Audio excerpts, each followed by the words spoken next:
Okay, video number 2.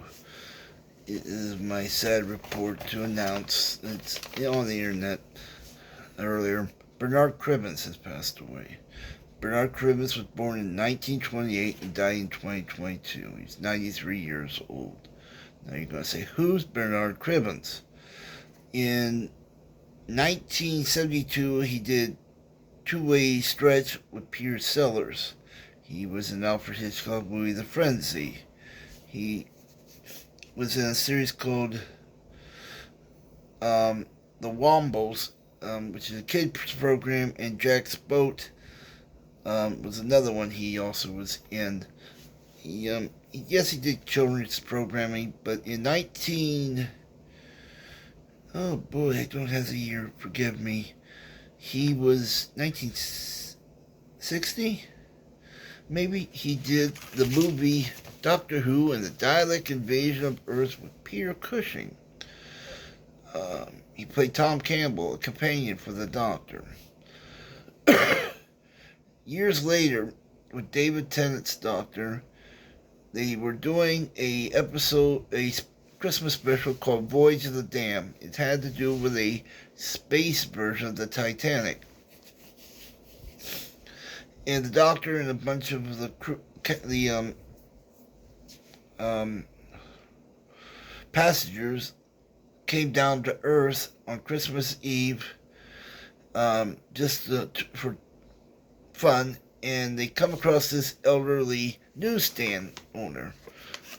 Guy running a newsstand, and it was Bernard Cribbins. And they said, "Where is everybody?" He goes, "Well, something terrible happens here every Christmas, so the whole city of London left town except for the Queen and me."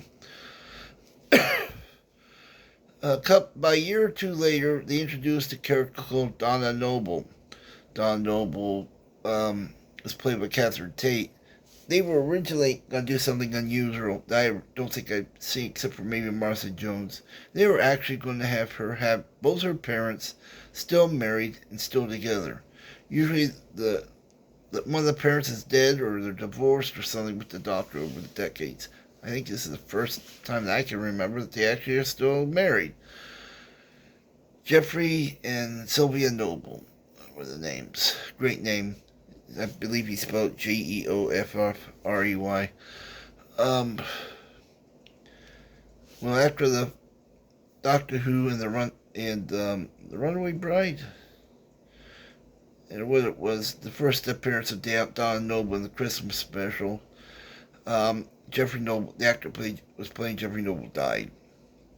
So they're going, now what are we going to do?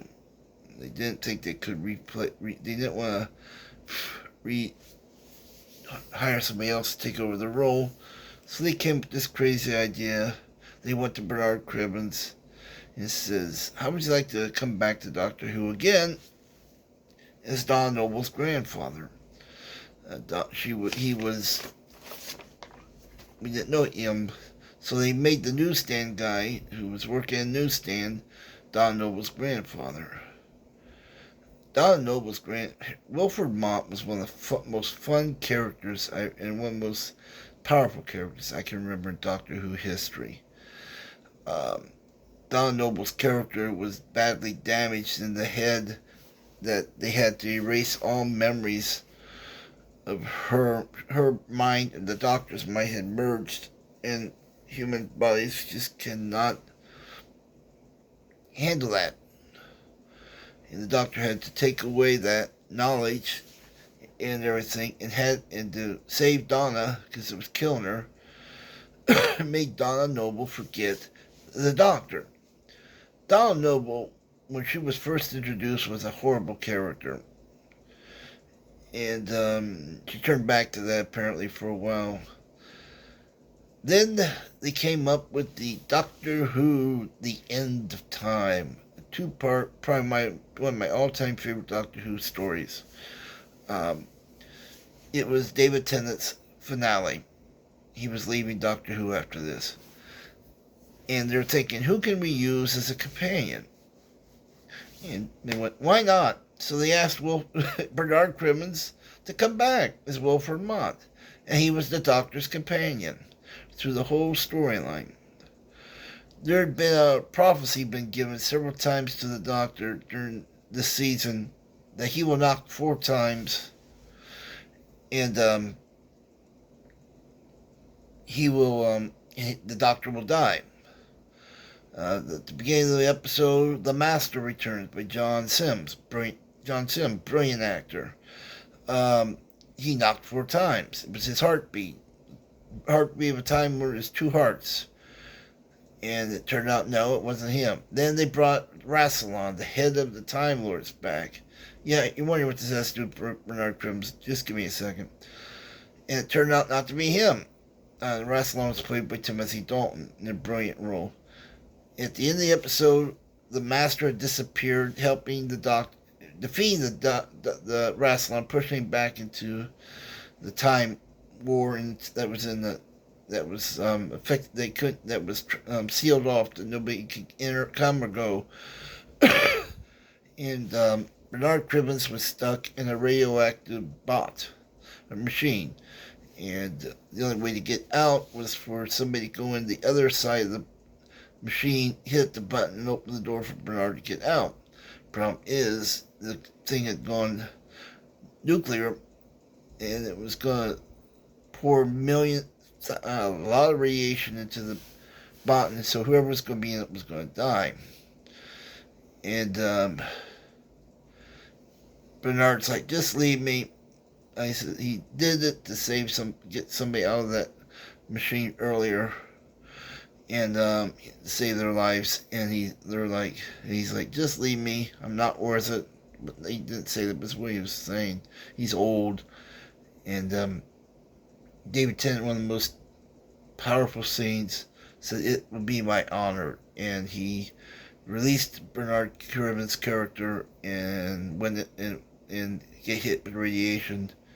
And the rest of the episode, the second part of the special was him saying goodbye to all his companions, and so we see Bernard back at the end with Sylvia, and Donna's getting married, and hands him a lottery ticket.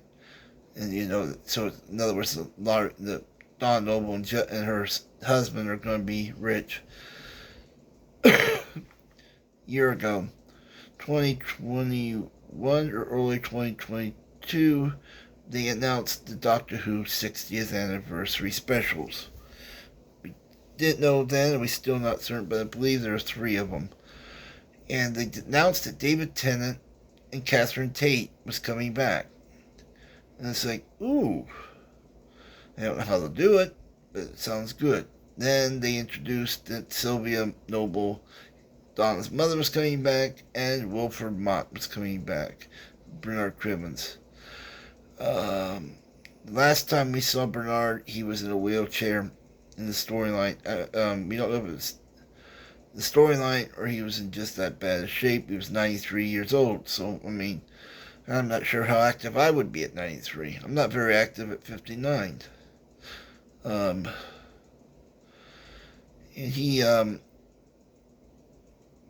they're still filming. I don't know how they're going to deal with this. But they've had to stop filming for a while because Bernard Cribbins ended up in the hospital. There were rumors of COVID-19, but we don't know what. We don't know that for certain. But we lost him this morning. Bernard Cribbins was one of my all-time favorite Doctor Who companions. And he will be sorely missed. Like I said, if you haven't subscribed, please subscribe and like the video, and any input you can give me on how I can do this better. Please do so, and I'll talk to you guys soon.